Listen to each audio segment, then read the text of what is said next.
discussing about cooperative societies. Okay, what is cooperative societies? Cooperative society means working together and with others for common purpose. Okay, ಒಂದು ಸಾಮಾನ್ಯ ಉದ್ದೇಶವನ್ನ ಪೂರೈಸೋದಕ್ಕೋಸ್ಕರ ಎಲ್ಲರೂ ಒಟ್ಟಾಗಿ ಸೇರಿ ಒಂದು ಕಾರ್ಯವನ್ನ ಮಾಡ್ತಾ ಇದ್ದಾರೆ ಅಂತಂದ್ರೆ ಅದನ್ನ ನಾವೇನಂತ ಕರಿತೀವಿ, ಸಹಕಾರ ಅಂತ ಹೇಳ್ಬಿಟ್ಟು ಕರಿತಾ ಹೋಗ್ತೀವಿ. ಹಾಗಾದ್ರೆ ಕೋಆಪರೇಟಿವ್ ಸೊಸೈಟಿ ಅಂದ್ರೆ ಏನು? Cooperative society is A voluntary association of persons. Cooperative society means voluntary association of persons who join together with the motive of welfare of the members. They are driven by the need to protect their economic interest in the hands of possible exploitation in the hands of middleman, absurd desire to earn greater profit. ಅಂದ್ರೆ ಸ್ವಪ್ರೇರಣೆಯಿಂದ ಕೂಡಿದ ವ್ಯಕ್ತಿಗಳ ಸಮೂಹವಾಗಿದ್ದು ತನ್ನ ಸದಸ್ಯರ ಯೋಗಕ್ಷೇಮದ ಉದ್ದೇಶಗಳನ್ನು ಒಳಗೊಂಡಿದ್ದು ಅತಿ ಹೆಚ್ಚು ಲಾಭ ಗಳಿಸುವಂತಹ ಮಧ್ಯವರ್ತಿಗಳ ಶೋಷಣೆಯಿಂದ ತಪ್ಪಿಸಿಕೊಳ್ಳೋದಕ್ಕೋಸ್ಕರ ಒಂದು ವ್ಯವಸ್ಥಿತವಾದಂತಹ ಮತ್ತು ತಮ್ಮ ಆರ್ಥಿಕ ಹಿತಾಸಕ್ತಿಗಳನ್ನು ಕಾಪಾಡಿಕೊಳ್ಳಲು ಸ್ಥಾಪನೆ ಆಗಿರ್ತಕ್ಕಂತಹ ಒಂದು ಸಂಘವನ್ನ ನಾವೇನಂತ ಕರಿತೀವಿ ಅಂದ್ರೆ ಸಹಕಾರ ಸಂಘ ಅಂತ ಹೇಳ್ಬಿಟ್ಟು ಕರಿತಾ ಹೋಗ್ತೀವಿ. ಹಾಗಾದ್ರೆ ಭಾರತೀಯ ಸಹಕಾರ ಸಂಘಗಳ ಕಾಯಿದೆ ಏನ್ ಹೇಳುತ್ತೆ ಅಂತಂದ್ರೆ, according to the Indian cooperative societies act 1912 defines the cooperative society, which is its objective for the protection of economic interest of its member accordance with cooperative principles. ಸಹಕಾರ ಸಂಘದ ತತ್ವಗಳ ಆಧಾರದ ಮೇಲೆ ತನ್ನ ಸದಸ್ಯರ ಆರ್ಥಿಕ ಹಿತಾಸಕ್ತಿಯನ್ನ ಅಭಿವೃದ್ಧಿಪಡಿಸುವಂತಹ ಒಂದು ಉದ್ದೇಶದಿಂದ ಸ್ಥಾಪನೆಗೊಳ್ಳುವಂತಹ ಒಂದು ಸಂಘವನ್ನ ನಾವೇನಂತ ಕರಿತೀವಿ ಅಂದ್ರೆ ಸಹಕಾರ ಸಂಘ ಅಂತ ಹೇಳ್ಬಿಟ್ಟು ಭಾರತೀಯ ಸಹಕಾರ ಸಂಘಗಳ ಕಾಯ್ದೆ 1912 ಹೇಳ್ತಾ ಹೋಗುತ್ತೆ. ಇದಿಷ್ಟು meaning and definition of cooperative societies. Okay, next we want to know about what are all the features of cooperative societies. Okay, yes, the features of cooperative societies. What are the features are in cooperative societies? The first one, voluntary membership ಅಂದ್ರೆ ಸ್ವಯಂ ಪ್ರೇರಣೆಯ ಸದಸ್ಯತ್ವ ಅಂತ ಹೇಳ್ಬೋದು. The next, legal status, ಕಾನೂನಾತ್ಮಕವಾದಂತಹ ಸ್ಥಾನಮಾನ. Next, limited liability, ಮಿತ ಹೊಣೆಗಾರಿಕೆ. Then control, ನಿಯಂತ್ರಣ. Next, service motive. ಸೊ ಈ ಒಂದು ಪಾಯಿಂಟ್ಸ್ ಆಧಾರದ ಮೇಲೆ ನಾವು ಕೋಆಪರೇಟಿವ್ ಸೊಸೈಟೀಸ್ ಫೀಚರ್ಸ್ ಏನು ಅಂತ ನೋಡ್ತಾ ಹೋಗೋಣ. First one, voluntary membership.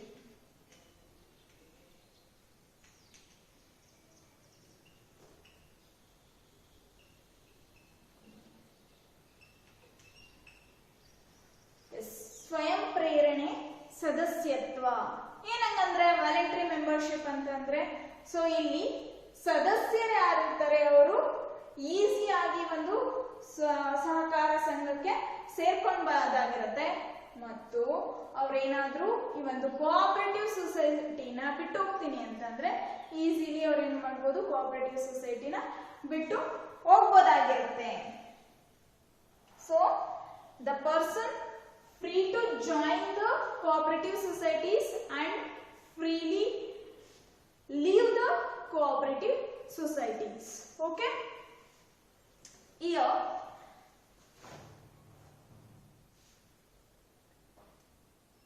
some procedures are required to leave a member of cooperative societies.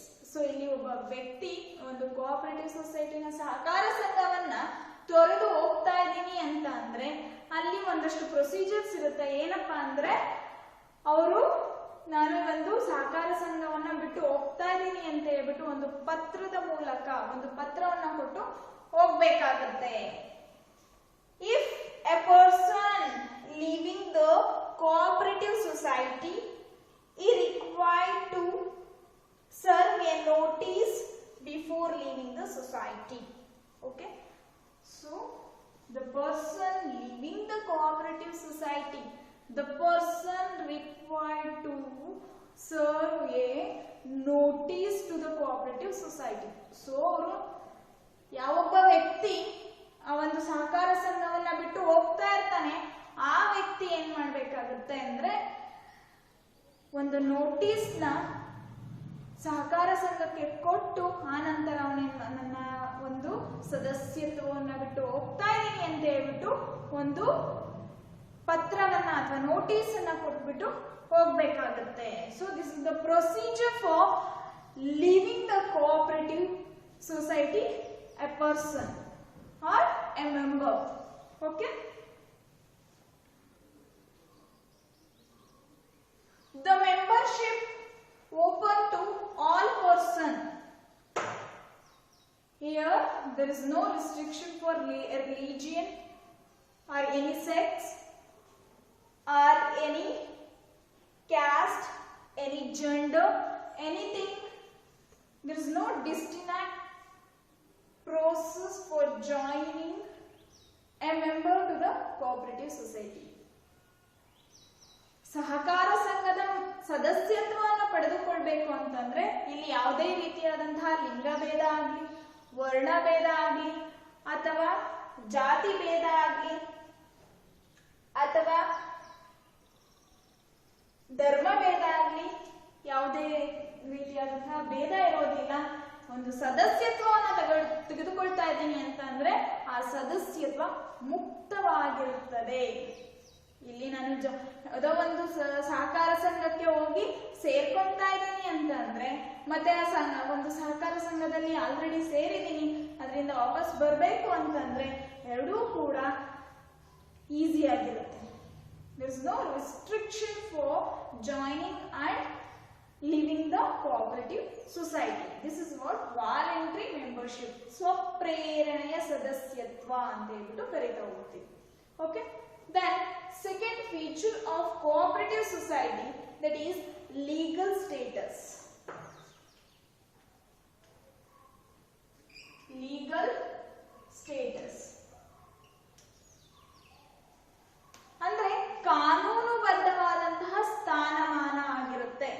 We already know about the cooperative societies compulsorily registered under the Cooperative Societies Act 1912. ನಿಮಗೀಗ already ಗೊತ್ತಿದೆ, ಒಂದು ಸಹಕಾರ ಸಂಘ ಇದೆ ಅಂತ ಅಂದ್ರೆ ಆ ಸಹಕಾರ ಸಂಘ ಭಾರತೀಯ ಸಹಕಾರ ಸಂಘ ಕಾಯಿದೆ 1912ರ ಅಡಿಯಲ್ಲಿ ನೋಂದಾಯಿಸಿಕೊಂಡಿರಬೇಕಾಗಿರುತ್ತೆ. ಓಕೆ, ಸೊ ಈ ಒಂದು ಸಹಕಾರ ಸಂಘ ಕಾಯ್ದೆ ಅಡಿಯಲ್ಲಿ ನೋಂದಾಯಿಸಿಕೊಂತು ಅಂತಂದ್ರೆ ಅವರು ಕಾನೂನಾತ್ಮಕವಾಗಿ ಪ್ರತ್ಯೇಕವಾದಂತಹ ಒಂದು ಸಂಘವನ್ನ ಹೊಂದಿ ಅವರ ಕಾರ್ಯಚಟುವಟಿಕೆಗಳನ್ನ ನಿರ್ವಹಿಸಬಹುದಾಗಿರುತ್ತೆ. Then the society enter the contract and hold the property in its name and purchase any property on its name. ಅಂದ್ರೆ ಒಂದು ಸಹಕಾರ ಸಂಘ ಕಾಯ್ದೆ ಅಡಿಯಲ್ಲಿ ನೋಂದಾಯಿಸಿಕೊಂತು ಅಂತಂದ್ರೆ ಅದು ಯಾವುದೇ ರೀತಿಯಾದಂತಹ ಕಾಂಟ್ರಾಕ್ಟ್ ಮಾಡ್ಕೊಬಹುದು ಮತ್ತು ಯಾವುದೇ ರೀತಿಯಾದಂತಹ ಪ್ರಾಪರ್ಟಿಯನ್ನ ತನ್ನ ಹೆಸರಿನಲ್ಲಿ ಪರ್ಚೇಸ್ ಮಾಡಬಹುದಾಗಿರುತ್ತೆ. ಓಕೆ, ದೆನ್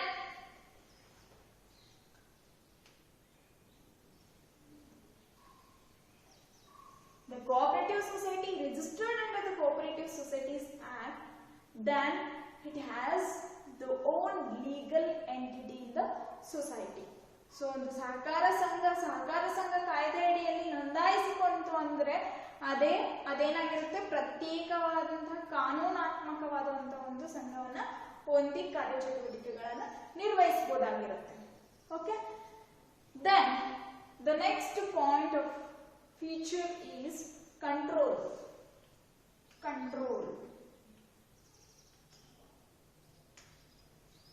ನಿಯಂತ್ರಣ. ಹಾಗಾದ್ರೆ ಒಂದು ಸಹಕಾರ ಸಂಘದ ನಿಯಂತ್ರಣ ಹೇಗಿರುತ್ತೆ ಅಂತಂದ್ರೆ, ಇಲ್ಲಿ ಒಂದು ಸಹಕಾರ ಸಂಘದಲ್ಲಿ ಚುನಾವಣೆಯನ್ನ ಮಾಡ್ತಾರೆ. ನಮಗೆ ಆಲ್ರೆಡಿ ಗೊತ್ತು, the capital raising from the issuing shares of the members. ನಮಗೆ ಒಂದು ಕೋಆಪರೇಟಿವ್ ಸೊಸೈಟಿ ಸಹಕಾರ ಸಂಘವನ್ನ ಸ್ಥಾಪನೆ ಮಾಡೋದಕ್ಕೆ ಬೇಕಾಗಿರ್ತಕ್ಕಂತಹ ಬಂಡವಾಳವನ್ನ ಎಲ್ಲಿಂದ ತಗೊಳ್ತೀವಿ ಅಂತ ಅಂದ್ರೆ, ಷೇರುಗಳನ್ನ ತನ್ನ ಸದಸ್ಯರಿಗೆ ಹಂಚುವುದರ ಮೂಲಕ ಆ ಒಂದು ಸಹಕಾರ ಸಂಘಕ್ಕೆ ಬೇಕಾಗಿರ್ತಕ್ಕಂತಹ ಬಂಡವಾಳವನ್ನ ಕ್ರೋಢೀಕರಿಸ್ಕೊಂತಾರೆ. ಸೊ ಯಾರೆಲ್ಲ ಈ ರೀತಿ ಷೇರುಗಳನ್ನ ತಗೊಂಡು ಸದಸ್ಯರಾಗಿರ್ತಾರೆ ಈ ಒಂದು ಸಹಕಾರ ಸಂಘಕ್ಕೆ, ಆ ಸದಸ್ಯರುಗಳಿಗೆ ಚುನಾವಣೆಯನ್ನ ಮಾಡ್ತಾರೆ. ಸೊ ಅಲ್ಲಿ ಚುನಾಯಿತ ಪ್ರತಿನಿಧಿಗಳು ಯಾರಿರ್ತಾರೆ, ಸೊ ಅವರು ಕೋಆಪರೇಟಿವ್ ಸೊಸೈಟಿ ಅಥವಾ ಸಹಕಾರ ಸಂಘದ ಎಲ್ಲ ಆಡಳಿತವನ್ನ ನೋಡ್ಕೊಳ್ತಾ ಇರ್ತಾರೆ.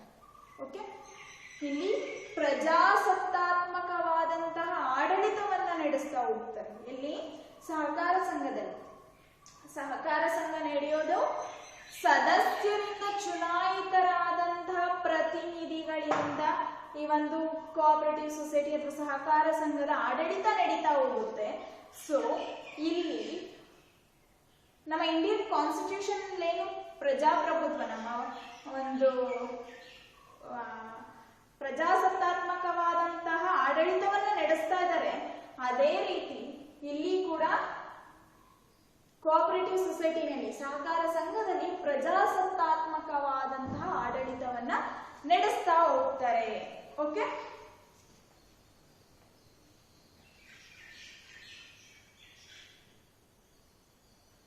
in cooperative society the power to take decision in the hands of elected managing committee, the rights to vote to the in the election it given to the members of the cooperative society. Okay, any decision taken in the cooperative society, that is elected person committees. Okay, so ಇಲ್ಲಿ ಆಡಳಿತದಲ್ಲಿ ಏನೆಲ್ಲ decision ಇರುತ್ತೆ, ಆ decision ತಗೊಳೋದು ಯಾರು ಅಂತ ಅಂದ್ರೆ, ಯಾರು ಚುನಾವಣೆಯಲ್ಲಿ ವಿಜೇತರಾಗಿ ಒಂದು ಪ್ರತಿನಿಧಿಯಾಗಿ ಬಂದಿರ್ತಾರೆ ಅವರಗಳ ಒಂದು ಗುಂಪು ಏನಿರುತ್ತೆ, ಆ ಗುಂಪು ಏನ ಮಾಡಿರುತ್ತೆ, ಆಡಳಿತವನ್ನ ನೋಡ್ಕೊಂತಾ ಹೋಗುತ್ತೆ. Okay, this is what control in the cooperative society. Then ಇಲ್ಲಿ ಏನಾಗುತ್ತೆ ಅಂತಂದ್ರೆ, ಯಾರೆಲ್ಲ ಸದಸ್ಯರುಗಳಿರ್ತಾರೆ ಕೋಆಪರೇಟಿವ್ ಸೊಸೈಟಿನಲ್ಲಿ ಎಷ್ಟು ಜನ ಸದಸ್ಯರುಗಳಿರ್ತಾರೆ, ಆ ಸದಸ್ಯರುಗಳೆಲ್ಲ ಏನ್ ಮಾಡ್ಬೋದಾಗಿರುತ್ತೆ, ವೋಟ್ ಮಾಡ್ಬೋದಾಗಿರುತ್ತೆ.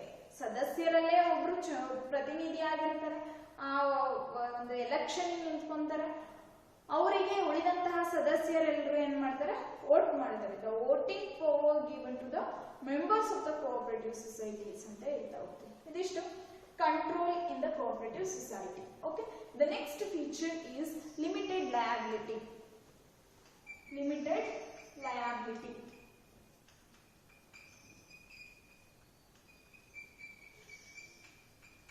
ಅಂದ್ರೆ ಮಿತ ಹೊಣೆಗಾರಿಕೆ ಅಂತ ಹೇಳ್ತಾ ಹೋಗ್ತೀವಿ. ನೀವು last forms of business organisation ನೋಡ್ತಾ ಇದ್ರಿ, ಪಾರ್ಟ್ನರ್ಶಿಪ್ ಅಥವಾ ಸೋಲ್ ಪ್ರೊಪ್ರೈಟರ್ಶಿಪ್ ಅಲ್ಲೆಲ್ಲ ನೋಡ್ತಾ ಇದ್ದಾಗ ಲಯಾಬಿಲಿಟಿ ಅಂತ ಒಂದು ಕಾನ್ಸೆಪ್ಟ್ ಬರ್ತಾ ಇದೆ ಅಂತಂದ್ರೆ, ಸಾರಿ, ಲಿಮಿಟೆಡ್ ಲಯಾಬಿಲಿಟಿ.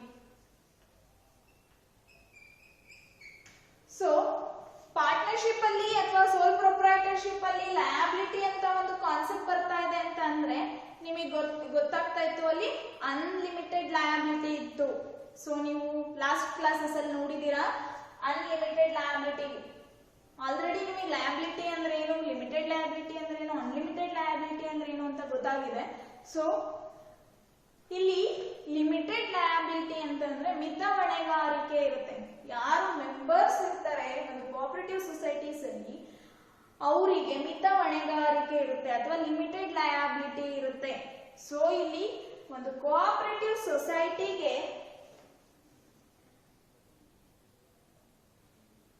ಏನಾದ್ರೂ ಲಾಸ್ ಆಗ್ತಾ ಇದೆ ಅಂತ ಅಂದ್ರೆ ಅಥವಾ ಒಂದು ಕೋಆಪರೇಟಿವ್ ಸೊಸೈಟಿನಲ್ಲಿ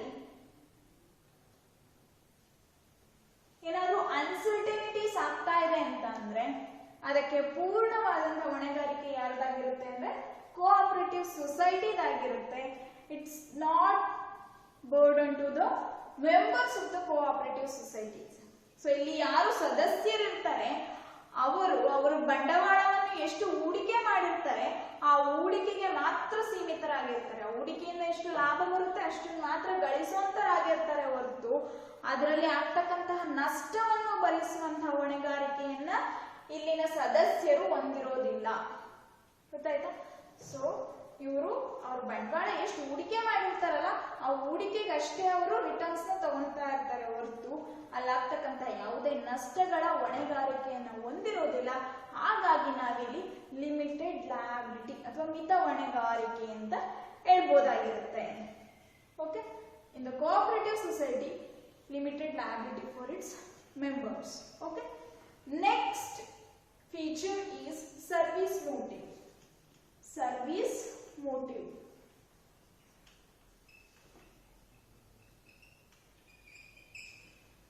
ಅಂದ್ರೆ ಸೇವಾ ಉದ್ದೇಶವನ್ನ ಒಳಗೊಂಡು ಈ ಒಂದು ಕೋಆಪರೇಟಿವ್ ಸೊಸೈಟಿ ಓಪನ್ ಆಗಿರುತ್ತೆ. ಸೊ ಏನಂಗಾದ್ರೆ ಸೇವಾ ಉದ್ದೇಶ ಯಾವ ರೀತಿ ಹೊಂದಿರುತ್ತೆ? ಸೇವಾ ಉದ್ದೇಶವನ್ನ ಅಂತ ನೋಡೋದಾದ್ರೆ ಸಹಕಾರ ಸಂಘ ತನ್ನ ಉದ್ದೇಶದ ಮೂಲಕ ಪರಸ್ಪರ ಸಹಾಯ ಮತ್ತೆ ಶ್ರೇಯೋಭಿವೃದ್ಧಿಯನ್ನ ಹೊಂದಿರುತ್ತೆ. ಓಕೆ, ಇಲ್ಲಿ ಒಂದು ಸಹಕಾರ ಸಂಘ ಸ್ಥಾಪನೆ ಆಗಿದೆ ಅಂತ ಅಂದ್ರೆ ಅದು ತನ್ನ ಒಂದು ಉದ್ದೇಶವನ್ನು ಪೂರ್ಣಗೊಳಿಸಿಕೊಳ್ಳೋದಲ್ದೇನೆ ಪರಸ್ಪರ ಯಾರೆಲ್ಲ ಒಂದು ಕೋಆಪರೇಟಿವ್ ಸೊಸೈಟಿನಲ್ಲಿ ಇರ್ತಾರೆ ಅವರ ಎಲ್ಲರ ಒಂದು ಉದ್ದೇಶವನ್ನ ಮತ್ತು ಶ್ರೇಯೋಭಿವೃದ್ಧಿಯನ್ನ ಅಭಿವೃದ್ಧಿಪಡಿಸುವಂತಹ ಒಂದು ಉದ್ದೇಶನ ಕೂಡ ಹೊಂದಿರುತ್ತೆ.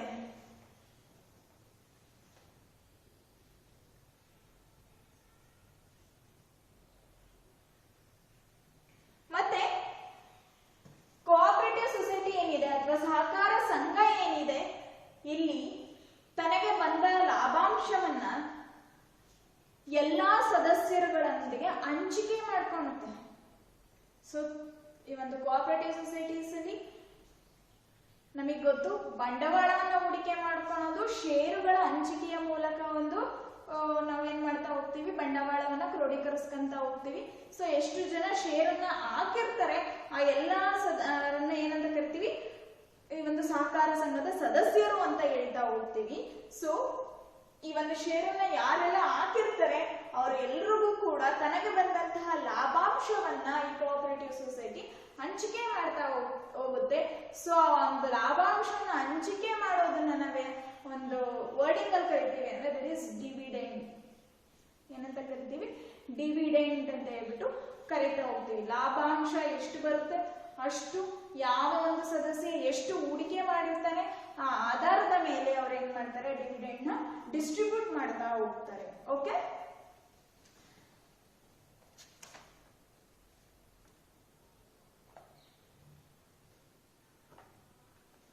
the surplus is generated as result its operation.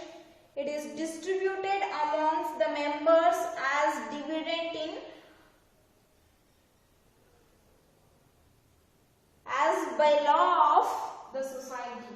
So ಇಲ್ಲಿ ಲಾ ಏನ್ ಹೇಳುತ್ತೆ ಅಂದ್ರೆ ಎಷ್ಟು ಸದಸ್ಯರು ಇದ್ದಾರೆ ಒಂದು ಕೋಆಪರೇಟಿವ್ ಸೊಸೈಟಿಲಿ, ಅವರು ಎಷ್ಟು ಹೂಡಿಕೆಯನ್ನ ಮಾಡಿದ್ದಾರೆ ಅದರ ಆಧಾರದ ಮೇಲೆ ಅವರ ಒಂದು ಡಿವಿಡೆಂಡ್ ನ ಡಿಸ್ಟ್ರಿಬ್ಯೂಟ್ ಮಾಡ್ತಾ ಹೋಗ್ತಾರೆ. ಸೊ ಇಲ್ಲಿ ಒಂದು ಕೋಆಪರೇಟಿವ್ ಸೊಸೈಟಿ ತನ್ನ ಶ್ರೇಯೋಭಿವೃದ್ಧಿ, ತನ್ನ ಅಭಿವೃದ್ಧಿ ಅಷ್ಟೇ ಅಲ್ಲದೆ ಎಷ್ಟು ಜನ ಸದಸ್ಯರಿದ್ದಾರೆ ಮತ್ತೆ ಯಾರೆಲ್ಲ ತನ್ನ ಸಂಸ್ಥೆನಲ್ಲಿ ಅಥವಾ ಸಂಘದಲ್ಲಿ ಇದ್ದಾರೆ ಅವರ ಒಂದು ಅಭಿವೃದ್ಧಿ, ಅವರ ಒಂದು ಶ್ರೇಯೋಭಿವೃದ್ಧಿ, ಅವರ ಒಂದು ಸಹಕಾರ ಮತ್ತು ಸಹಾಯಗಳನ್ನು ಮಾಡ್ತಾ ಒಂದು ಕಾರ್ಯಚಟುವಟಿಕೆಗಳನ್ನ ಮಾಡ್ಕೊಂತ ಹೋಗ್ತಾರೆ. ಈ ಕಾರ್ಯಚಟುವಟಿಕೆ ಮಾಡೋದ್ರಲ್ಲಿ ತನಗೆ ಎಷ್ಟು ಲಾಭ ಬರುತ್ತೆ ಅದನ್ನ ಡಿವಿಡೆಂಟ್ ರೂಪದಲ್ಲಿ ಎಲ್ಲಾ ಸದಸ್ಯರಿಗೆ ಹಂಚಿಕೆ ಮಾಡ್ಕೊಂತ ಹೋಗುತ್ತೆ.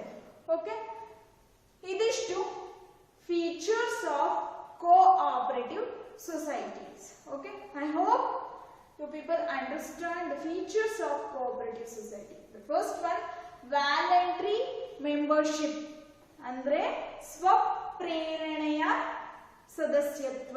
ಸೊ ಈಸಿಯಾಗಿ ಒಂದು ಕೋಆಪರೇಟಿವ್ ಸೊಸೈಟಿಗೆ ಎಂಟರ್ ಆಗ್ಬೋದು, ಈಸಿಯಾಗಿ ಏನ್ ಆಗ್ಬೋದು ಎಕ್ಸಿಟ್ ಕೂಡ ಆಗ್ಬೋದು. ಅದಕ್ಕೆ ಒಂದು ಪ್ರೊಸೀಜರ್ ಇರುತ್ತೆ. ಒಂದು ನೋಟಿಸ್ನ ಇಶ್ಯೂ ಮಾಡಿ, ನೋಟಿಸ್ನ ಕೊಟ್ಟು ನಾನು ಈ ಒಂದು ಕೋಆಪರೇಟಿವ್ ಸೊಸೈಟಿನ ಬಿಟ್ಟೋಗ್ತಾ ಇದ್ದೀನಿ ಅಂತ ಒಂದು ನೋಟಿಸ್ ಕೊಟ್ಟು ಅವ್ರು ಏನ್ ಮಾಡ್ಬೋದು, ಬಿಟ್ಟೋಗ್ಬೋದಾಗಿರುತ್ತೆ. ಓಕೆ, ನೆಕ್ಸ್ಟ್ ಲೀಗಲ್ ಸ್ಟೇಟಸ್, ಕಾನೂನುಬದ್ಧ ಸ್ಥಾನಮಾನ. ಸೊ ಒಂದು ಕೋಆಪರೇಟಿವ್ ಸೊಸೈಟಿ ಸ್ಥಾಪನೆ ಮಾಡ್ತಾ ಇದ್ದೀವಿ ಅಂತಂದ್ರೆ ಆ ಒಂದು cooperative society Indian cooperative society act 1912 under ಅಲ್ಲಿ ರಿಜಿಸ್ಟರ್ಡ್ ಆಗಿರ್ಬೇಕು. ಸೊ ಒನ್ಸ್ ಅದು ರಿಜಿಸ್ಟರ್ ಆಯ್ತು ಅಂತಂದ್ರೆ ಯಾವುದೇ ಕಾಂಟ್ರಾಕ್ಟ್ ನ ಮಾಡ್ಕೊಬಹುದು, ಯಾವುದೇ ರೀತಿಯಾದಂತಹ ಪ್ರಾಪರ್ಟಿನ ಅದು ಪರ್ಚೇಸ್ ಮಾಡಬಹುದಾಗಿರುತ್ತೆ. Then it enjoys his separate legal entity ಅಂದ್ರೆ ಪ್ರತ್ಯೇಕವಾದಂತಹ ಕಾನೂನಾತ್ಮಕ ಸಂಘವನ್ನ ಅದು ಮಾಡ್ಕೊಂಡು ಹೋಗಬಹುದಾಗಿರುತ್ತೆ. ಓಕೆ, ದೆನ್ ಲಿಮಿಟೆಡ್ ಲಯಬಿಲಿಟಿ, ಮಿತ ಹೊಣೆಗಾರಿಕೆ. ಇಲ್ಲಿ ತನಗೇನ್ ಲಾಭ ಬರುತ್ತೆ ಆ ಲಾಭವನ್ನ ಡಿವಿಡೆಂಟ್ ರೂಪದಲ್ಲಿ ಎಲ್ಲಾ ಸದಸ್ಯರಿಗೆ ಹಂಚಿಕೆ ಮಾಡ್ಕೊಂತ ಹೋಗುತ್ತೆ. ಆದ್ರೆ ಯಾವುದೇ ರೀತಿಯಾದಂತಹ ನಷ್ಟ ಆದ್ರೆ, ಏನಾದ್ರೂ ಒಂದು ಕೋಆಪರೇಟಿವ್ ಸೊಸೈಟಿನಲ್ಲಿ ನಷ್ಟ ಆಗ್ತಾ ಇದೆ ಅಂತಂದ್ರೆ ಆ ನಷ್ಟವನ್ನ ಸದಸ್ಯರ ಮೇಲೆ ಹೊರೋದಿಲ್ಲ, ತಾನೇ ಅದನ್ನ ಭರಿಸ್ತಾ ಹೋಗುತ್ತೆ. ಸದಸ್ಯರು ಯಾರಿರ್ತಾರೆ ಅವರು ಲಾಭಾಂಶವನ್ನ ಮಾತ್ರ ತಗೊಂತಾ ಹೋಗ್ತಾರೆ. ಅವ್ರು ಎಷ್ಟು ಒಂದು ಬಂಡವಾಳವನ್ನು ಹೂಡಿಕೆ ಮಾಡಿರ್ತಾರೆ ಆ ಬೇಸಿಸ್ ಮೇಲೆ ಅವರು ಡಿವಿಡೆಂಡ್ ನ ರಿಸೀವ್ ಮಾಡ್ತಾ ಹೋಗ್ತಾರೆ. ಆದ್ರೆ ಯಾವುದೇ ರೀತಿಯ ನಷ್ಟವನ್ನು ಭರಿಸುವಂತಹ ಹೊಣೆಗಾರಿಕೆನ ಹೊಂದಿರೋದಿಲ್ಲ. ಹಾಗಾಗಿ ನಾವಿಲ್ಲಿ ಏನಂತ ಕರಿತೀವಿ, ಇದನ್ನ ಲಿಮಿಟೆಡ್ ಲಯಬಿಲಿಟಿ ಅಂತ ಹೇಳ್ಬಿಟ್ಟು ಕರಿತಾ ಹೋಗ್ತೀವಿ. Okay, next control. The next point is control, ನಿಯಂತ್ರಣ. ಸೊ ಇಲ್ಲಿ ಆಡಳಿತವನ್ನ ನಿಯಂತ್ರಣ ಮಾಡೋದು ಯಾರು ಅಂತ ಅಂದ್ರೆ ಇಲ್ಲೊಂದು ಎಲೆಕ್ಷನ್ ಮಾಡ್ತಾರೆ. ಸದಸ್ಯರ ಎಷ್ಟು ಜನ ಸದಸ್ಯರು ಇರ್ತಾರೆ ಅಷ್ಟು ಜನ ಸದಸ್ಯರಿಗೆ ಒಂದು ಎಲೆಕ್ಷನ್ ಮಾಡ್ತಾರೆ, ಚುನಾವಣೆಯನ್ನ ಮಾಡ್ತಾರೆ. ಮತ್ತು ಚುನಾಯಿತ ಪ್ರತಿನಿಧಿ ಯಾರು ಇರ್ತಾನೆ, ಎಲೆಕ್ಟೆಡ್ ಪರ್ಸನ್ ಯಾರು ಇರ್ತಾನೆ, ಆ ಪರ್ಸನ್ ಅಥವಾ ಆ ಪರ್ಸನ್ಸ್ ಯಾರು ಇರ್ತಾರೆ ಅವರು ಈ ಒಂದು ಕೋಆಪರೇಟಿವ್ ಸೊಸೈಟೀಸ್ ನ ಆಡಳಿತ ನಿರ್ವಹಣೆ ಮಾಡ್ತಾ ಇರ್ತಾರೆ. ಮತ್ತು ಯಾವುದೇ ಡಿಸಿಷನ್ ಇದ್ರೂ ಕೂಡ ಆ ಡಿಸಿಷನ್ ನ ಯಾರು ತಗೊಂತಾರೆ, ಚುನಾಯಿತ ಪ್ರತಿನಿಧಿನೇ ತಗೊಂತಾ ಹೋಗ್ತಾನೆ. ಓಕೆನಾ? ದೆನ್ ಆ ಒಂದು ಚುನಾಯಿತ ಪ್ರತಿನಿಧಿ ಯಾರ್ತಾನೆ, ಆ ಪ್ರತಿನಿಧಿನ ಸೆಲೆಕ್ಟ್ ಮಾಡೋದು ಅಥವಾ ವೋಟ್ ಮಾಡೋದು ಯಾರು ಅಂತಂದ್ರೆ ಉಳಿದಂತಹ ಸದಸ್ಯರುಗಳು ಯಾರಿರ್ತಾರೆ ಅವರೆಲ್ಲರೂ ಸೇರಿ ವೋಟ್ ಮಾಡಿ ಒಂದು ಚುನಾಯಿತ ಪ್ರತಿನಿಧಿನ ಎಲೆಕ್ಟ್ ಮಾಡ್ತಾರೆ. ಓಕೆ, ದೆನ್ ಸರ್ವಿಸ್ ಮೋಟಿವ್, ಸೇವಾ ಉದ್ದೇಶ. ಒಂದು ಕೋಆಪರೇಟಿವ್ ಸೊಸೈಟಿ ಒಬ್ಬನೇ ಬೆಳಿಬೇಕು, ತನ್ನ ಸ್ವಾರ್ಥ ಅಷ್ಟೇ ಅಂತ ನೋಡ್ದೇನೆ ಯಾರೆಲ್ಲ ಸದಸ್ಯರು ಇರ್ತಾರೆ ಅವರ ಅಭಿವೃದ್ಧಿ, ಅವರ ಶ್ರೇಯೋಭಿವೃದ್ಧಿ ಮತ್ತೆ ಅವರಿಗೆ ಸಹಾಯ ಮಾಡುವಂತಹ ಉದ್ದೇಶದಿಂದನೇ ಸ್ಥಾಪನೆಗೊಂಡಿರುತ್ತೆ. ತನ್ನ ಕಾರ್ಯಗಳನ್ನ ಮಾಡುವುದರ ಮೂಲಕ ಡಿವಿಡೆಂಡ್ ಲಾಭಾಂಶ ಬಂದಿರತಕ್ಕಂತಹ ಒಂದು ಲಾಭಾಂಶದಿಂದ ತನ್ನ ಉಳಿದಂತಹ ಸದಸ್ಯರಿಗೆ ಡಿವಿಡೆಂಡ್ ಕೊಡೋದ್ರ ಮೂಲಕ ಅವರಿಗೆ ಸಹಾಯ ಮಾಡ್ತಾ ಹೋಗುತ್ತೆ. ಸೊ ಇದಿಷ್ಟು features of cooperative societies. Okay, I hope you people understand the concept of features of cooperative societies and the cooperative society. Okay, thank you.